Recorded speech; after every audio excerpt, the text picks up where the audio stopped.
Hey everyone, welcome back to Seeking Witchcraft. I'm your host, Ashley, and today I have on Irisanya Moon. Welcome to the show. Feel free to introduce yourself. Hello, thank you so much for having me. Hi, folks. I'm Irisanya Moon. My pronouns are she and they, and I am located in Northern California. And I guess the shortest bio for myself is I'm an author, a witch, a teacher, a poet, and an initiate in the reclaiming witchcraft tradition. And I've been practicing some semblance of witchcraft for more than 20 years, which is frightening. I'm happy to be here. Amazing. Thank you so much for coming on. Before we get into today's topic, I just want to talk a little bit more about your background. So, two things you mentioned. One is that you Mhm. mentioned that you have a couple of books that you've written. And then the second is that you've mentioned that you are part of the reclaiming tradition. So, I guess my first question is, do you have a general theme of books that you write about, or like what can Mhm. listeners expect to find when they look you up? Absolutely. So I have written, I think I have, oh no, this is where I always forget my own thing. But I think 10 books are done right now. I think eight of them are out. And so I typically write about either deities, so building relationship with deities, mostly Greek deities, but not always. I also tend to write about environmental activism. I tend to write about my tradition reclaiming. And also anything revolving around, while some people would call it self care, I call it self devotion. So things like that are my main things. But also, there's more coming that might veer off that path. And in terms of reclaiming, so Yes, rec- yes. everyone I've has this question. I've been to a reclaiming ritual in the past before, so I have a little bit of experience with the reclaiming tradition, and it was super cool the way they were acknowledging the land and everything as part of the circle and the activism portion. So I have some experience, but I know there's probably some people listening that are like, "What's that?" Yeah, I mean, really, when the first book I was asked to write was on reclaiming witchcraft. And let me tell you, not intimidating at all to write about your tradition for your very first book. Not at all. That is sarcasm, in case anybody didn't catch that. So when I was starting to write that, I looked up what people thought reclaiming was online, and that was fascinating. So I will speak to how I define reclaiming, recognizing that it is an evolving tradition and it is also like a global tradition. It's in most continents. So everybody has their own definition, I think. But the usual tagline that folks will use or that I've used is that it's an eco-feminist tradition that seeks to unify spirit and politics. So that's a good tagline, and I think it encompasses a lot of things. It is a tradition that was born out of, the Bay Area when it was a time of activism and human potential and the resurgence of the goddess and other sort of, features of that time in the 70s, 60s, 70s, sort of in there. There was the anti-nuclear movement, things like that. And a lot of folks were getting together and sort of this Venn diagram of, witches, pagans, and activism. And, Starhawk was in the mix and was writing about this and started to have gatherings with folks to, sort of teach folks how to do their own rituals. And that became Elements of Magic, which is a class that I'm actually going to teach tomorrow night. And Elements of Magic created all of these folks that were interested in learning more stuff. So reclaiming sort of grew from there. This is a very simple background. But reclaiming is at its root about activism and about self-empowerment and also about how we can effectively make change in the world in the ways that we can. There are, like I said, groups all around the world, the US, in North America, Europe, Australia, South America, and if I didn't say Europe already, I'll say it again. And one of the things that I think is important to know about reclaiming is that it has it's a document called the Principles of Unity. So if you want to know what reclaiming witches are about, that is something to look up. It is a document that was created because in the beginning of all this like reclaiming business, everything was growing so quickly and people sort of felt like they weren't in touch with the folks who sort of started everything. So long story short, there was a Principles of Unity document created, which seeks to and continues to evolve. It includes all the things that, if you agree to these things, then you can call yourself a reclaiming witch. You don't have to be initiated. You don't have to take certain classes. But these are the things that we agree to create a connection across all the different places that we are, and to also spread power and spread knowledge across different groups that will form and are continuing to form to this day. So, in summary, I would say that reclaiming witchcraft is an ecstatic and evolving tradition, and it is best experienced versus me talking about it.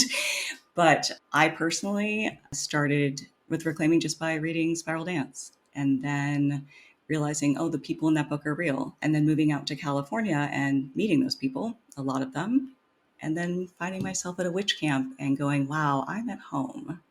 So I teach a lot of classes in reclaiming traditions, but there's also tons of information online. And if you're interested in that, find things written by reclaiming folks, preferably, because, like I said, it's an immersive, ecstatic, and ever evolving tradition. So checking out the folks who are part of that growth and movement is, I think, the best way to go.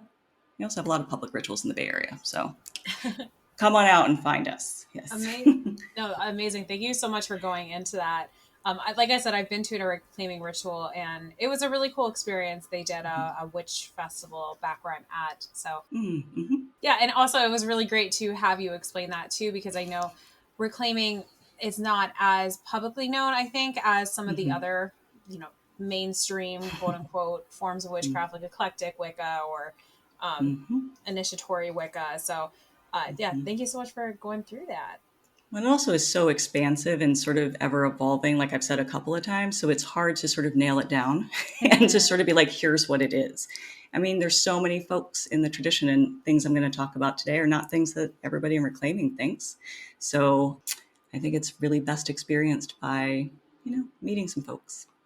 Yeah, well, thank you so much for discussing a bit about reclaiming. I know that people don't hear about this one. Like a lot of people have heard of Starhawk, Spiral Dance, but you mentioned reclaiming is so widespread. They did a cool little festival where I live, so I think it's cool to bring it up and know there are other options out there in the witchcraft world aside from, the ones that people generally talk about when they immediately think of witchcraft, either like a klepto or an initiatory tradition. Absolutely. Yeah.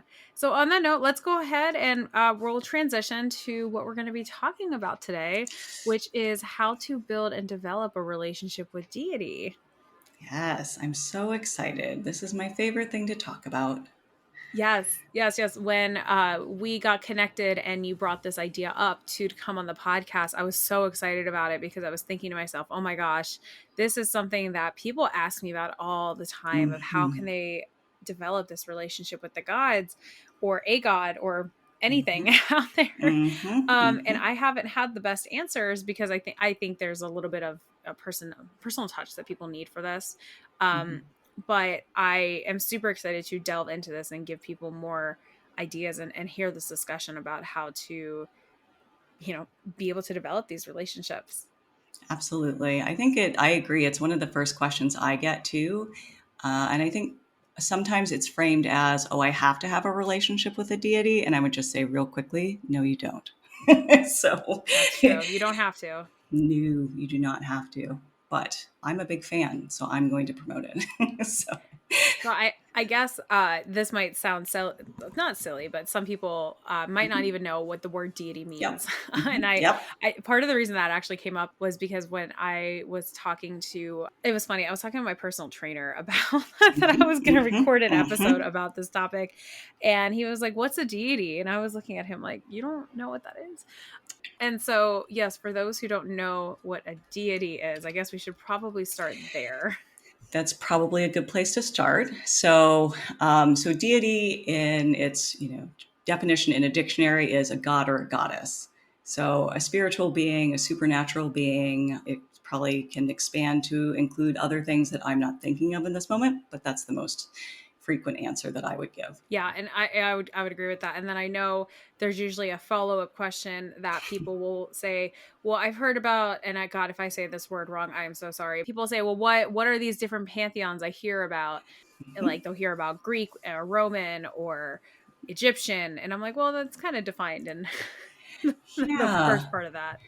they're gaggles of gods. I would say that they're, they're the groupings of gods. They're the families, you could say, of different gods in different cultures, and how they sort of interrelate, how they've been sort of put together. Because some pantheons, in the way that they're sort of presented today, aren't quite consistent amongst people. So, but for this conversation, pantheons are groups of gods within a culture. And that is the easiest way to say that. Yes, and then I think so kind of going into these basic questions related to this, and I'm if you anybody listening to this here's vibrating, it is my cat next to me. I am so sorry. She's purring up right next to the microphone and she just wants to stay here for this conversation. Yep. But yeah, so I hear people talk about how they want to start working with a deity, but they're not really sure who to start with, or if they should start with a different pantheon, or if they should see if a deity calls them. And so Mhm. I guess, what do you think would be the best way for somebody to start this relationship? Should they look into their lineage or their family history? Should they see if they've had any signs? Should they pick a pantheon and be like, that one looks cool? Like, what would you Mm-hmm, mm-hmm. So I think any of those answers are fine.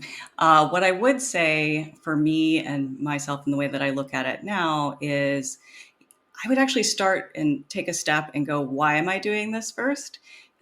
What's the point of like getting to know a deity? Is it because I feel like I have to, or is it because I feel like I want to cultivate a relationship with an energy or a god or goddess, or etc.? I think that's actually the best question to begin with. And even if you don't have a clear answer for that, I think it's something to just think about. Because personally, I think that we start to ask that question of like, who should I work with, when we've either been interested in a deity, we're already like, Hecate looks cool, or we've had signs or things that seem like signs that have sort of drawn us into that direction. So thinking at first, I think all of these things are completely reasonable reasons to seek this out. Um, I think that it is. So, one of the things that's really true about me and the way I look at this is that building a relationship with a deity is like building a relationship with anyone. It's like dating, It is a lot like, that person looks cute. I want to get to know them. And how do you do that with a human? So, I think that that's actually where I would start with all this, and just sit and consider that for a second before you sort of move on to whatever the next step might be. Yeah, I think that it's great describing it kind of like a relationship of getting to know somebody, because I want to talk about the flip side of that, where Mhm. working with a deity doesn't mean that you are tied to them for your life. No, And no. sometimes working with different deities is just a temporary thing. Yes. Either you might need them for a particular moment in your life. Maybe you're working with Aphrodite because you need some love. Mhm. Or maybe you want to build a lifelong connection with Hecate and Mm. you work towards that. But there are times where deities can say, okay, our work has ended here. And that's okay Mhm. too. Absolutely. And I think that, sort of what begins all of this, I think, is a need to deconstruct the idea of, monotheism, and the idea that there's one God that you commit to for the rest of your life, right?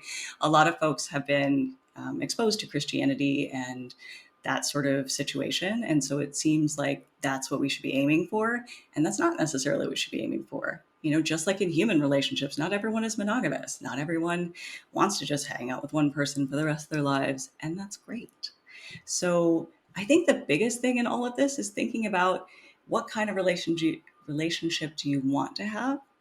And then sort of going like, okay, now who might I want to share that with? Who do I want to invest my time and resources and attention with? Because I agree with you. I don't think I have worked with many deities that I've only worked with for work projects, right? Like, or for a certain class, or for like a certain witch camp that I taught at. But then, we sort of see each other on the street. We're like, hey, we don't really like talk really deeply anymore, but there's still a connection.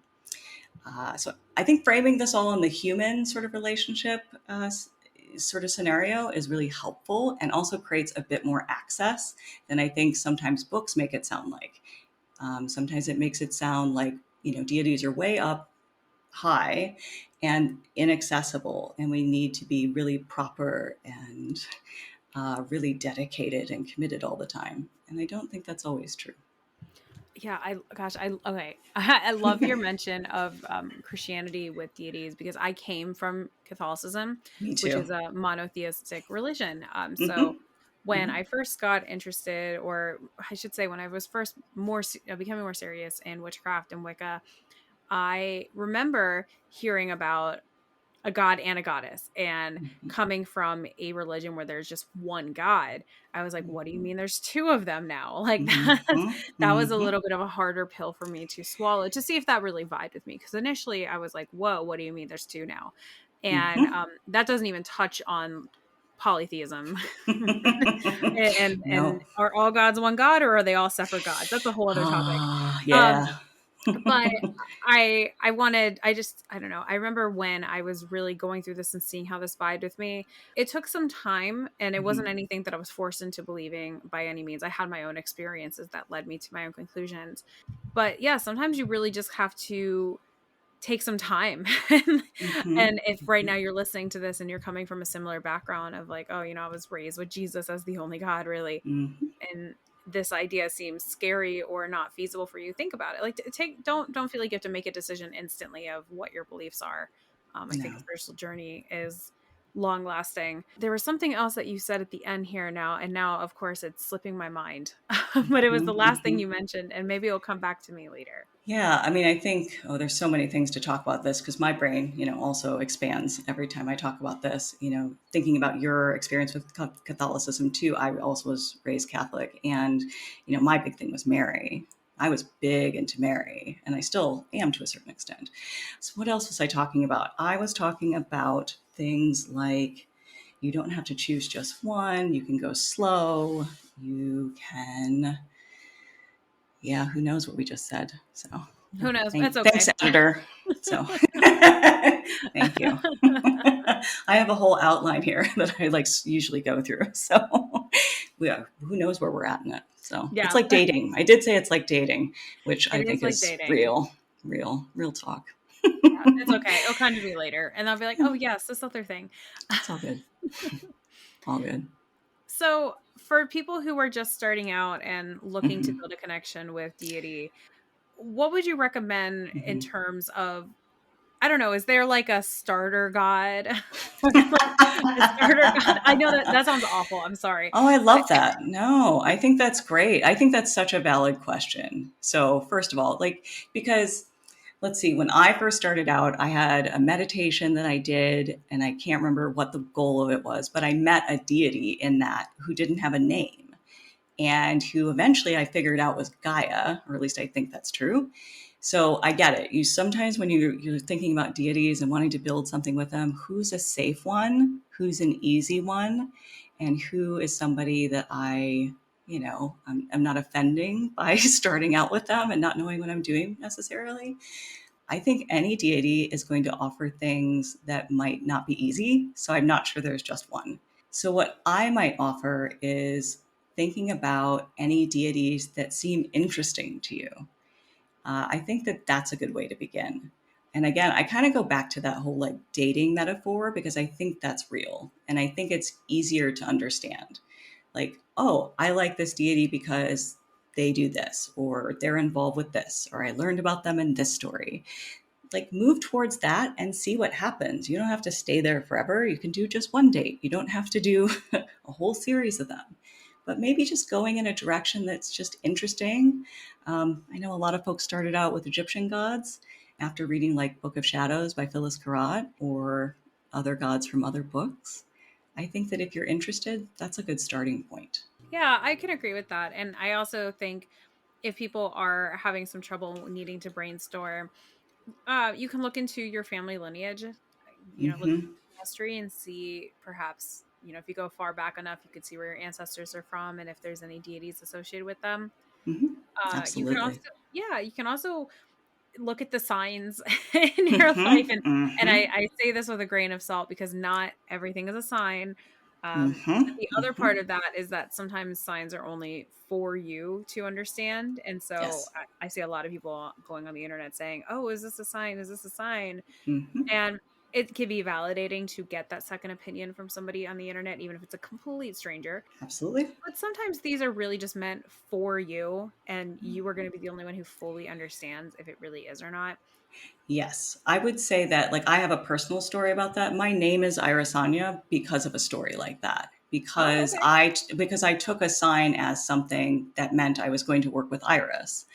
And so this is my story for this is once upon a time, I had gone to California Witch Camp with Reclaiming, and I was fell in love, and I was like, okay, I'm going to take all the classes. And so I went to sign up for the class, and I was like, I was so nervous. I wouldn't know anybody. It was in the middle of nowhere. I've never done this before.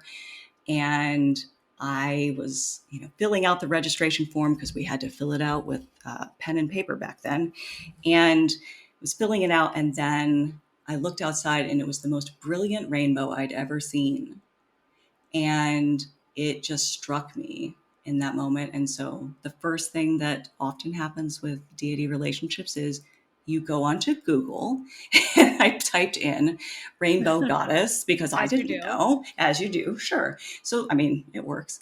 And up popped Iris.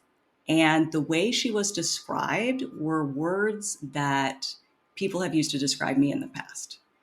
And Oh, I I love that. right, and I actually can't find the what I found originally because it's probably changed since then.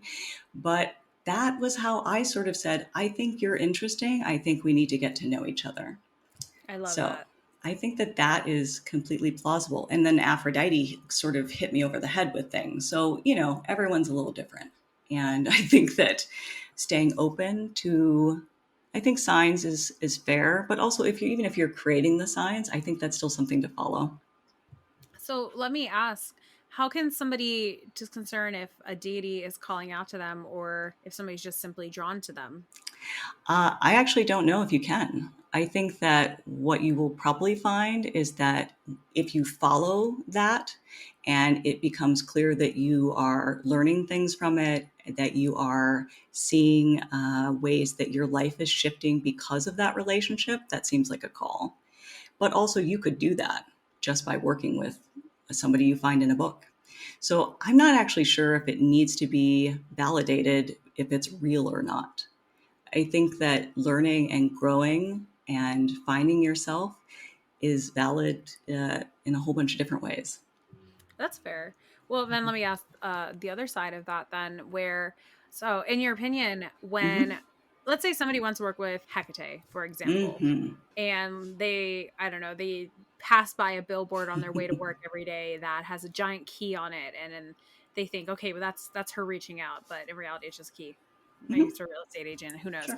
Mm-hmm. Um, Absolutely. and they reach out and they try to work with her, but they get no response, Yep. or they're not sure if they get a response. Like, how would you Yes. recommend somebody kind of navigates this? Like, and I ask because I know sometimes people are nervous to work with deities because Yes. they think bad things are going to happen if they Yes. annoy them or reach out to them. And I'm like, no, you're probably going to be okay.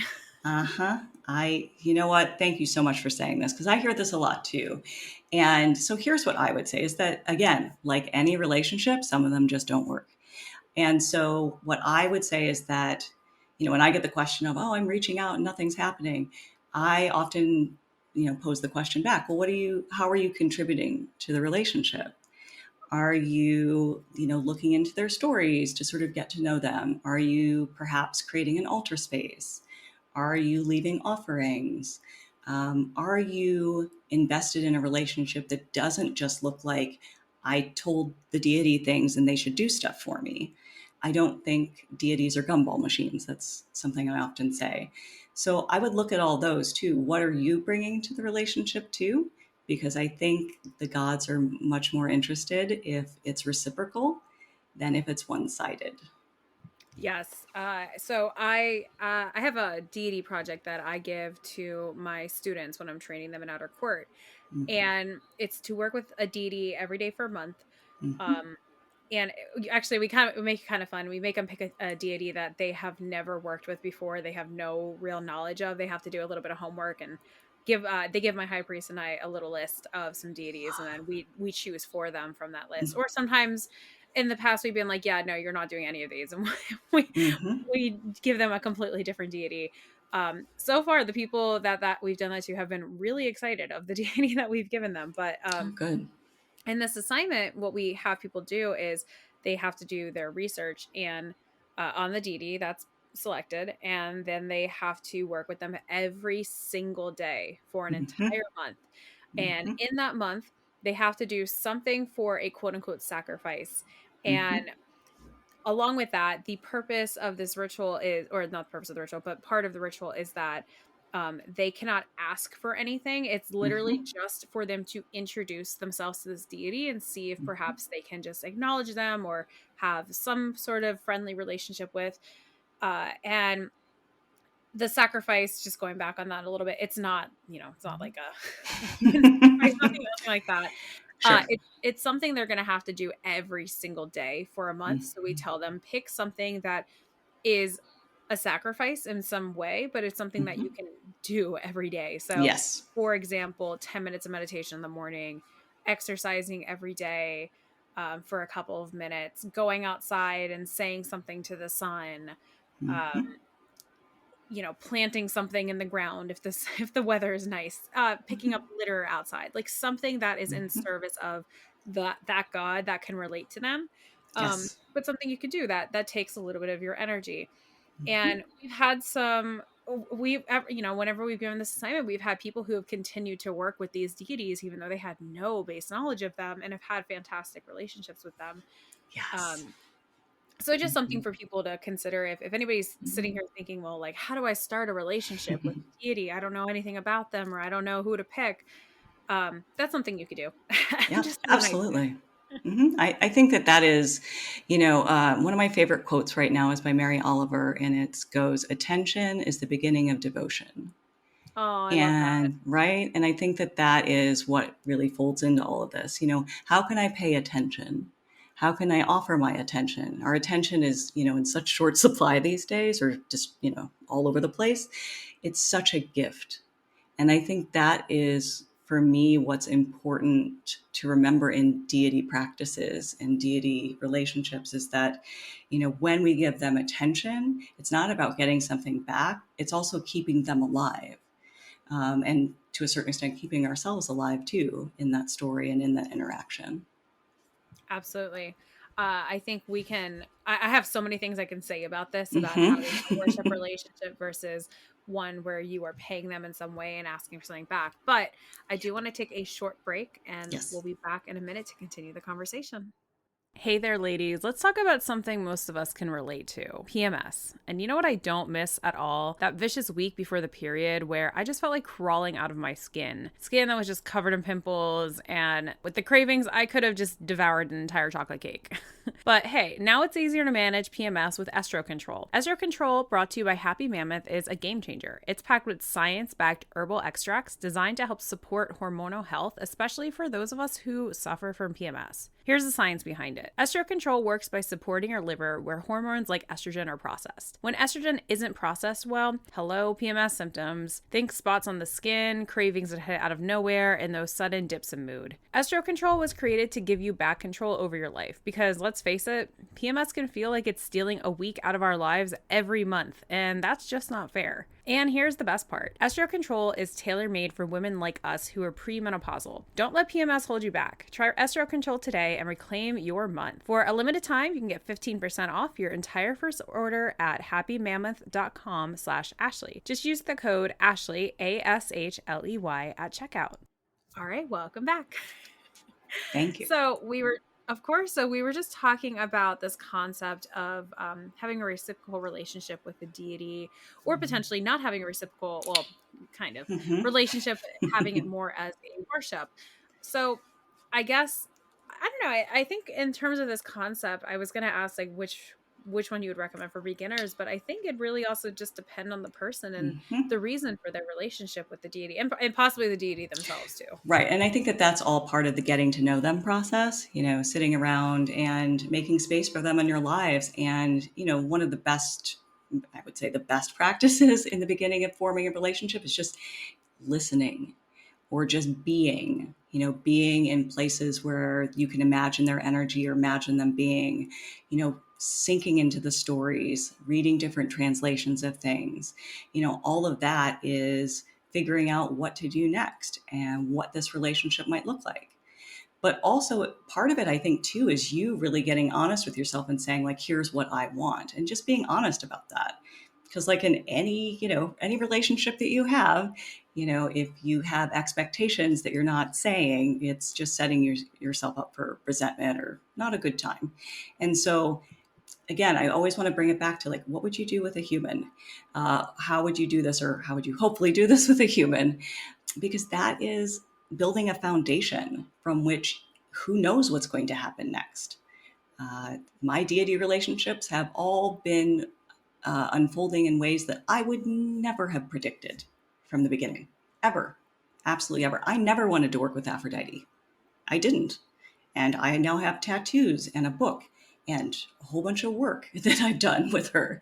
And but that was because I think in the beginning I started with listening more than I asked for things. I listened to see what was true and what was present and what was interesting for me to follow and to sink into. So with this listening, was it more of just looking for things in your life or meditations? I think for me, listening, I would define that as sitting at an altar and just being there.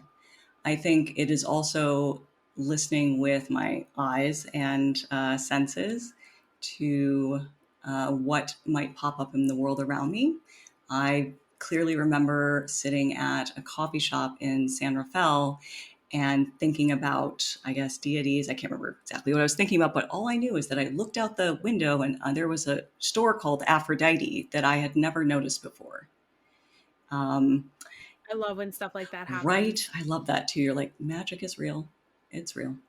And so things like that also. I once heard of a practice, coming out of some sort of spiritual weekend or magical adventure that is kind of immersive, and coming out of it, and the first three signs that you see are things that you need to know. So if you are interested in a certain deity, maybe just asking, could you offer me some signs? Um, that might be really helpful for me to see. Uh, and it works Yeah. often. Yeah. I want to, I love, so thank you for explaining about sitting at your altar and, just listening. And I think that's so important. And reminds me of one of the things I tell my students a lot, that meditation is so incredibly important to do. And part of that reason is because when you're doing things like sitting at your altar, or just, if you're in the woods having a quiet moment, being able to discern the voice in your head Mhm. versus a spiritual voice or something that's not you, something that's other. Yes. Um, and that comes with practice. I mean, sometimes the deities will just drop right in, and Sure. they can be loud if they want to be loud. But Mm-hmm. um, yeah, once you get a meditative practice and you have a little bit of experience with that, it becomes a lot easier to kind of separate the two of what is you and what is not you. Mm-hmm. And I don't mean this in like a there's voices in my head sort of way. Mm-hmm. I mean this in a spiritual way. That little spiritual voice that you hear, that you're like, that has all the wisdom of the world, that you're like, wow, I didn't come up with that. Right. And I think that that's such an important thing to say. So thank you so much, because I think that there is, not as much emphasis on the idea that knowing ourselves is actually really important to knowing magic and knowing deity. Because if we don't know ourselves, we don't know the difference. We don't, if my body feels really good in this certain space and I know that I'm grounded, I now know when I go into another space and I don't feel like that, that means I'm not grounded. And maybe I should think about doing that. I think that that is just imperative. But again, it goes back to human relationships. We also need to know ourselves in order to know how we relate to someone else, or how we don't relate to someone else. But it comes with looking at ourselves too. It's not just an outward look, it's an internal look too. Exactly. And it's very easy to explain this in terms of human relationships, because that's how we can relate to the gods and understand them, and how our relationship is to them. Mhm. Um, and so I totally use that too. But I want to say, for people also Yeah. who are trying to first start out with a relationship with deity, remember too that deities are not human. Hmm. They don't think the way that we do. They don't make sense Hmm. a lot of the Hmm. time. And it's easy for us to humanize them, Hmm. but it's so much more vast than I think Hmm. we'll ever be able to understand. And so for us, I think it's easy to have a more human way. But if you ever get a weird message that you're like, what the hell was that? Hmm. Yeah. Keeping this in mind of they're not human, and they're sometimes they do their own thing. Hmm. Absolutely. Now, I will admit that, like in my personal practice, I consider myself divine too, and so I don't necessarily see a hierarchy in this conversation.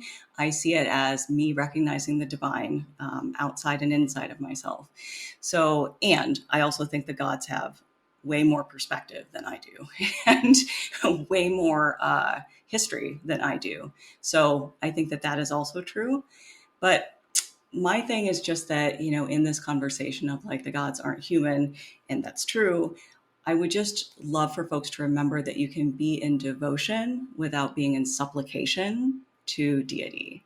Personally, that's my opinion. No, Yeah, totally I fair. think that that is a good starting point. And not to say that I haven't been put in my place sometimes, but also I don't think we need to think about deity as being scary necessarily, because then people have these conversations. They're like, I don't know what to do, and how do I do this, and how do I do this right? And you know, just jump in and do it, uh, as opposed to, I don't know, hesitating because of things that have happened to other folks. It's not the same for everybody.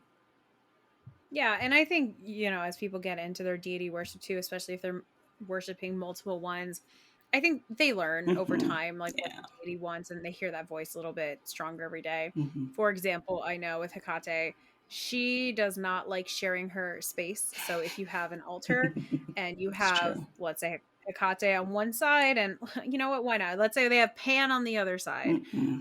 Um, Something's gonna happen. Hmm. Either Hmm. you're gonna come in there one day and things are gonna be knocked over, or the energy is gonna be weird or something. You will find out that she does not like sharing her space and that she generally wants her own altar and her own space. Hmm. Kind of like, I don't know, siblings. Eventually one day they might want their own room and they don't want to Hmm. share with their little brother or sister anymore. Um, you learn things with that over time working with deities. I agree, and I think that is true, and I think that goes back to the whole listening thing and really, getting to know somebody, because you'll pick up on that stuff, but it takes time, and you'll also learn that Aphrodite wants altars everywhere, and so that is going to be a whole conversation to have too. That sounds about right. She's everywhere. You start with one. I can't even. I've lost track of how many I have. So Eventually, the whole home just becomes for in Aphrodite. her mind, yes, absolutely. Also, don't take her shopping. That's just a setup for, Yeah. yeah, I mean, set up for really great beautiful things. But also, yeah, she doesn't have credit cards and things like that, so. No. So, are there any precautions or Mhm. considerations one should take before attempting to connect with the deity? I mean, I think that, we talked over some things that I think would be helpful, in terms of sort of getting to know yourself. And also, I think maybe this hasn't been said directly, but thinking about whether or not you have space to create a relationship with a deity. I think a lot of us, I know I have done this, have gone into relationships slash deity relationships just full of excitement, and I can't wait to do this, and I'm going to do all of these things, and it's going to be so amazing, and I don't need to sleep, and I can just do all this stuff, and I'm going to feel so good, like new relationship energy, right? Instead of thinking, wait, do I actually have the time, resources, and you know, whatever mental capacity to build a relationship? I take this work really seriously, and I do really think about, okay, is this something I can take on right now? And I think that's the first thing to think about, because that will often save you troubles down the road. If you can't commit to something, then that's okay. I mean, there's nothing wrong with that. Maybe another time. But starting there, I think, is really helpful. And I also think being really clear about what you want from this deity relationship is also the best starting point to avoid things down the road. Being clear that I want to work with somebody who does this or helps me with this. And if you're not getting that from the relationship, then you know, okay, I'm either missing something, or maybe this is just not for me right now. So, and either of those are fine. Exactly. Yes, definitely. So I guess one thing that people do when they start working with a deity is they start thinking about things like offerings, Mm-hmm. or as I was talking about earlier, sacrifice of some Yes. sort. So I guess the question, and so the basic question of this is, what role do offerings play in nurturing a relationship with deity? Mm-hmm. Yeah, I think offerings are one of the first things I talk about when starting any relationship with any god. Right after altars, I think about offerings, or I like to create the framework of offerings as little gifts to give the gods. Because, just as when you meet a new person, you might, here's a song that I really like that you might like. Here's something that I heard about in one of your stories of a deity that I thought I should offer to you. I think that offerings are, first of all, pretty simple to do most of the time, and also pretty accessible. Many things you don't have to spend money on, yeah, unless you want to. But I think offerings are just a really great way to, just say, I'm thinking of you and you're important to me, and I thought this might make you smile. At least that's the way I think of it.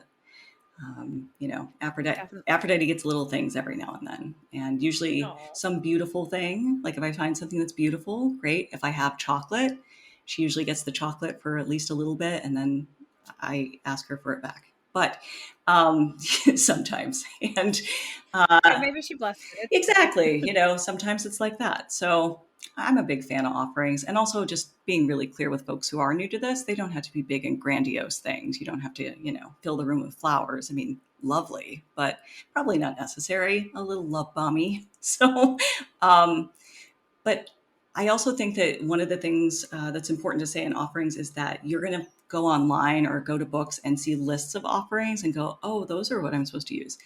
I think those are great starting points. And when you get to know a deity, there are other things, or sometimes you're inspired to do other things. So, it's your relationship with them. If it works, it works. Yeah, on that note of list of offerings, like yes, I agree. I think that there are deities you can Google to say, okay, what offerings do they like? Mm-hmm. But sometimes when you're developing that relationship with deity, it's not a bad idea to directly ask them yourself. Mm-hmm. You Absolutely. could say something like, hey, I'd like to develop a relationship with you. Can you let me know in some way, shape, or form what type of offering that you would like? Mm-hmm. And then you kind of got to just keep an eye out. Perhaps maybe you keep seeing commercials for barley for some reason. Mm-hmm. Mm-hmm. Maybe you find some flowers near your car. Maybe so you just keep finding dollar bills on the ground or Mm-hmm. something. Exactly. Mm-hmm. Things like barley, flowers, honey, alcohol, even money Mm-hmm. are very common offerings.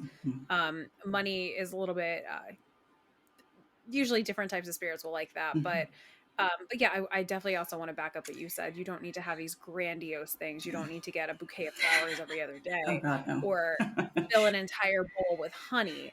It could be something like a little tiny handful of barley, which is very cheap, by the way, Mm-hmm. at the store. Mm-hmm. Very cheap to buy. It could be a flower you saw outside. It could be a little tiny dab of honey that you leave on your altar, or a little shot of alcohol. Um, it doesn't have to be anything big. Please don't bankrupt Oh yourself gosh, for no, offering to no. the Being a witch does not have to be expensive. I would also say that you brought up the word sacrifice a few times, which I absolutely love, and sacrifice to make holy, and we sacrifice things all the time, and we don't always call it that. But another thing that I might bring into with the offerings is, I will often leave on my altar, something of importance to me, a necklace, some sort of piece of paper with like my sorrows, or etc. Like also like things that have a lot of meaning, and maybe not necessarily on a list of things to give this particular deity, but it is important to our relationship that they have this in that moment. Absolutely. I know you could probably tell I work with Hecate, but I like do these too, examples so I've I'm been so using. excited. Yes. Yeah. Yes, sacrifice it could be something like, let's say you want to work with Hecate, where once a month you go and you volunteer to work with the homeless, Mhm. work at a shelter, or handing out free lunch or giving out clothing, something like that. That's also a great way because of the population that she can work with and Mhm. watches over, and a way for you to interact with it. It could also be working at like an animal shelter, volunteering. She's big on dogs Mhm. and Mhm. black Mhm. animals in general. Little things like that are also fantastic ways to nurture this type of relationship. And I want to point out that, and this is probably pretty obvious, but gotta state it anyway. Mhm. If you are giving an offering for a deity, make sure you're putting your heart into it. Now, Yes. people can get burnt out. So, Mhm. sometimes you're not going to have 100% to give, and that's okay. Mhm. But let's say you are giving a piece of chocolate to a deity. So you go to the store and you buy a mixed bag with like 30 different pieces of, Dove chocolate hearts or something. And every day or once a week, you want to give some chocolate. And, the day comes up where you're like, okay, here's the day. And you just put it on your altar and you walk away. Mhm. It's kind of like the same concept of somebody trying to buy your affection, but they Mhm. don't really give you any other affection outside of a gift. Yep. So like you're happy in the moment, but like the other half, the emotional part of that's missing. And so there's a disconnect there. That can happen with deities. So Easily. make sure you're not doing that. Mhm. Again, it is very easy to get burnt out in the craft if you're doing something quite often, such as some sort of sacrifice or offering. But yeah, just try to keep that in mind too. That definitely happens. Yeah, I mean, it's like again, like any relationship, how am I showing up, right? Am I showing up and really being present, or am I not? And it's okay, like you said, like of course, there's gonna be days where that's just not going to happen, or it's just not possible. But it's more about for me about consistency versus every day. So consistency for me, the way I look at that is that it's not, again, like I'm not necessarily doing it every day, but it's that I am returning back to the relationship, back to how I want to show up. And that returning is a really important part of this. Absolutely. And also making sure that your deity you're working with is not always an afterthought Right. as well. Yes, please, please. Big yes. Especially ones that you want to cultivate a long term relationship with, right? Like, what are some ways to make this a sustainable practice if you notice it's not really sustainable? You might be in a part of life where that's not working for you. Your health might be in a way that's not working for you, or your resources, etc. So, okay, so renegotiate with yourself and the deity and be like, hey, I want to show up. This is what I can give right now. And again, it's communication, it's clarity, it is just being honest with what you can and can't do. Exactly. So, okay, here's a heavy hitter question for you. You Love ready? it. I'm so excited. All right. So, how would somebody balance devotion to, let's say, multiple deities if they choose to work with more than one, especially if they are across different cultures? Okay, so I work with primarily Greek pantheon within that, but I also work with the Norse. So here is what I would say is true. For me at least, might not be for everybody. So again, I tend to go back to like the example of human relationships because it's something I understand mostly. And so I think about like polyamory. I actually think about the ways that I have similar commitments to different gods, but they look different. Right. And so the way I navigate that is very clearly in setting up these relationships. What do you want from me? And what can I give to you? And then I look at all of those agreements over time and say, okay, is that still working? Is that not? Things like that. Sometimes when I feel like one God is getting a little bit more attention than the other ones, I balance it out by spending more time with another one. Um, Sometimes that looks like putting little blocks of time on my calendar and putting aside like I need to spend more devotional time with this one or that one. And recognizing just like humans, like sometimes some gods need more attention, sometimes they don't.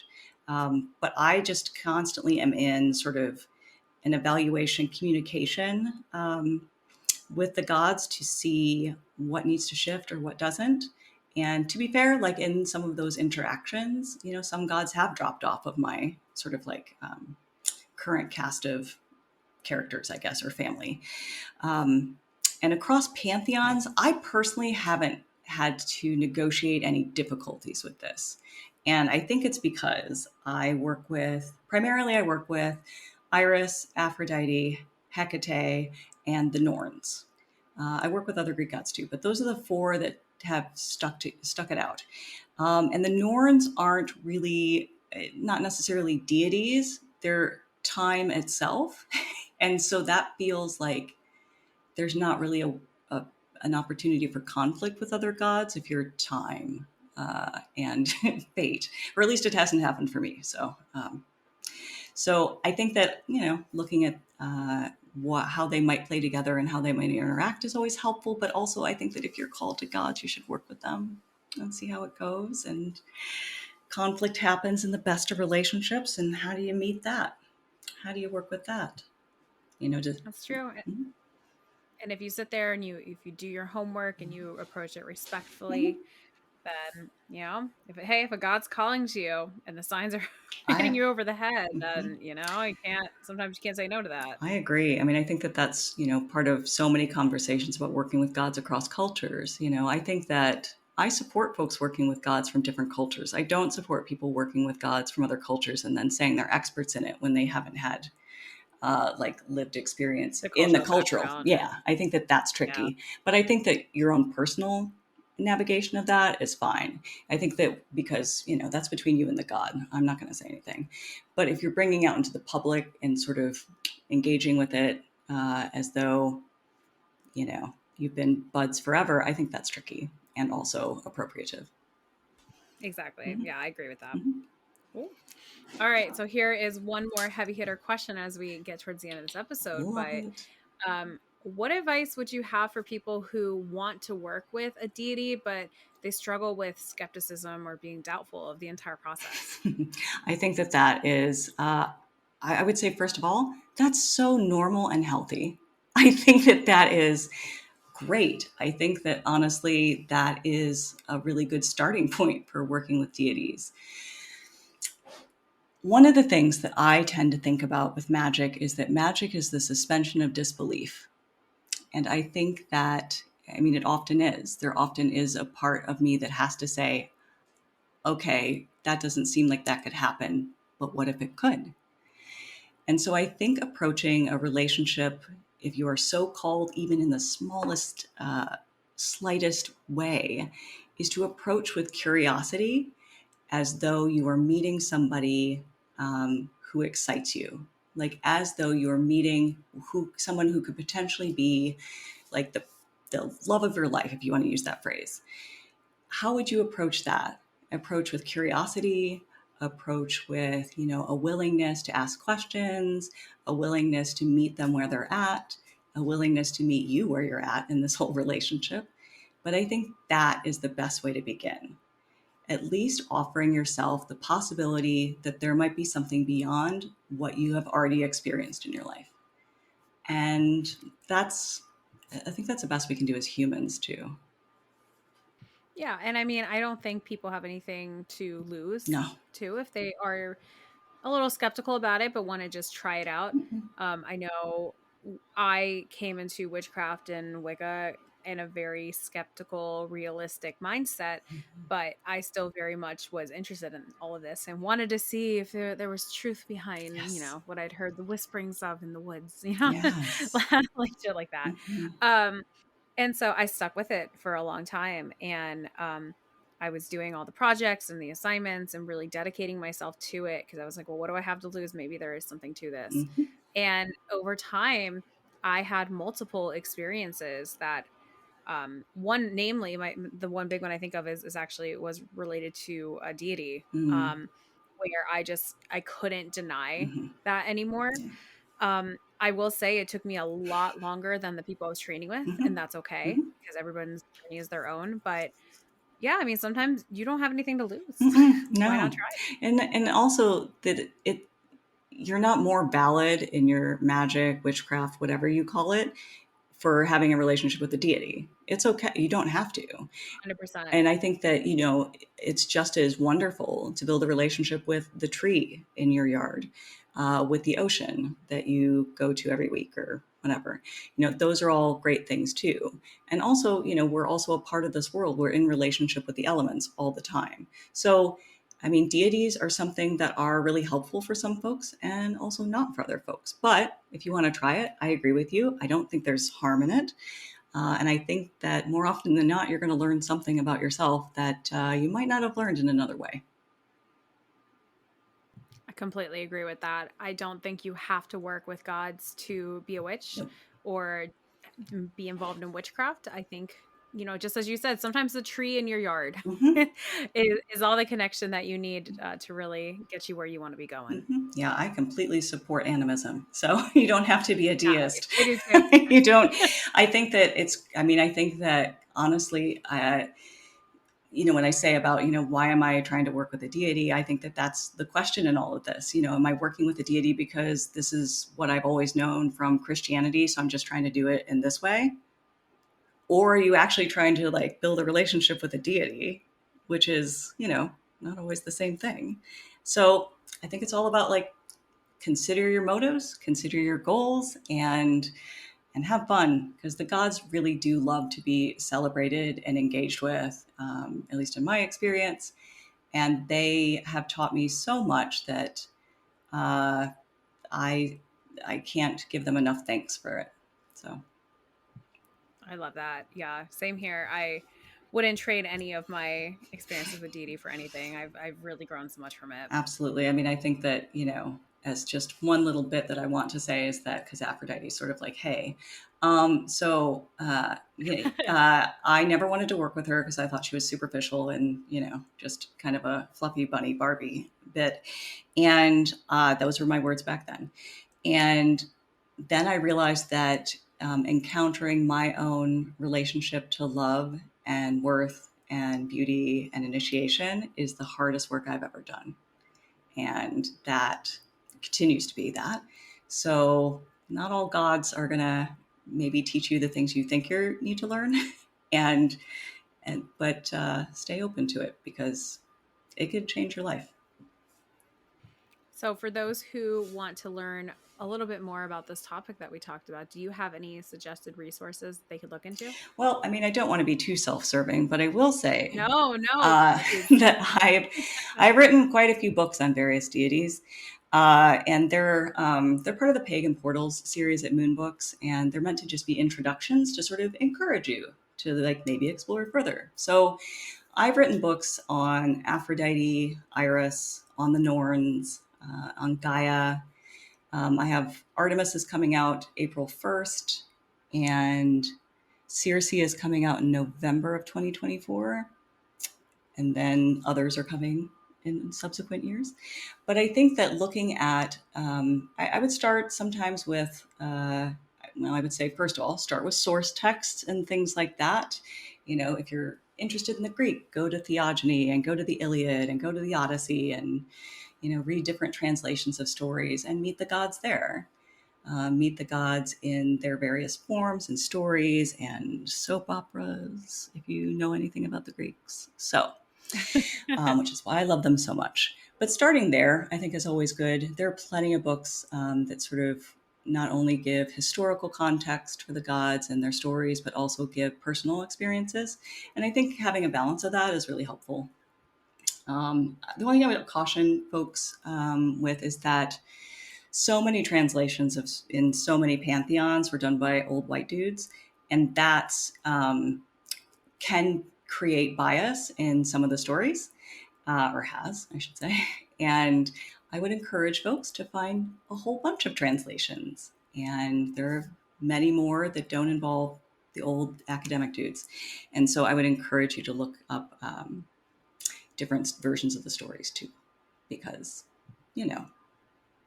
we sometimes don't want to have just one version that's heavily influenced by patriarchy. So, Yeah, not to mention UPG is a thing too. Yes. And I think, Unverified personal gnosis, for those who are not sure what that means. right. And also there's a lot of validity in that, but also like not comparing yourself to someone else's personal gnosis and saying like, oh, I'm not doing it right. I think that that's totally true and good to watch out for. Exactly. So, one more question for you. If you could give a piece of advice to beginner, it doesn't have to be about what we talked about today. Mm-hmm. What would that piece of advice be? The piece of advice I give to everyone these days is to just try it. I think for me, I've noticed a lot of folks, and myself included, when I was starting out, I was so nervous to get it wrong, whatever it was, whether it was a spell, a ritual, et cetera, et cetera. Just go for it. Just try the thing and see what happens. The truth is that you're probably not going to die and no one's going to get harmed in the process. So I would encourage folks to try what they try. And in doing so, you are going to learn to trust yourself and to know what is actually something that you want to pursue or not. But if you don't ever try, that will probably limit where you go next. So give it a try. Magic is supposed to be fun. And so go have fun. It's pretty sound advice. I love that. Yes. Thanks. Well, Irisanya, thank you so much for coming on. Thank you. This was such a wonderful discussion. I feel like I could have kept asking you a million Mm-hmm. more questions. Mm-hmm. We have more to say, I think, but this is a good start. I believe so. Yes.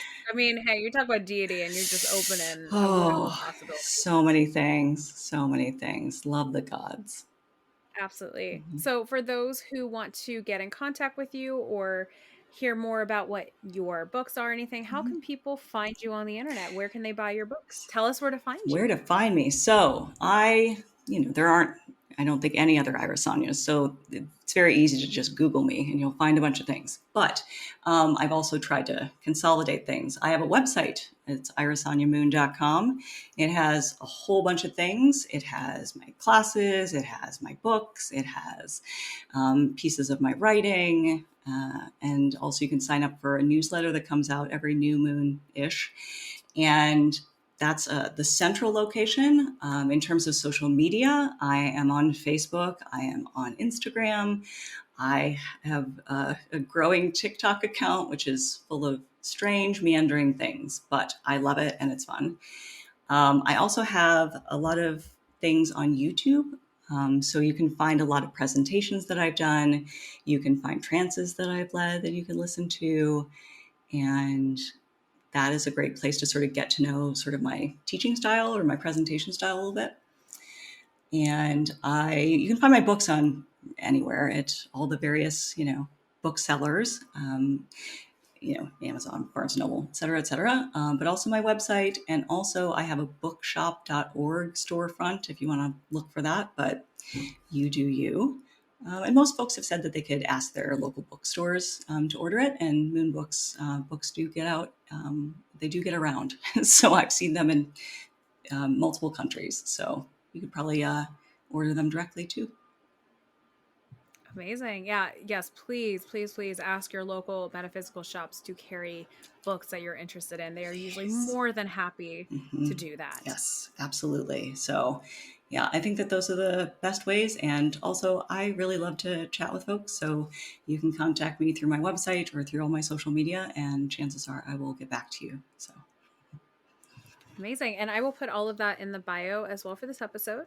And if anybody is interested in finding me, you can find me on Instagram at Seeking Witchcraft, or I have a personal Instagram if anybody's interested. It's usually literally just me at the gym, but it's at Spells and Kettlebells.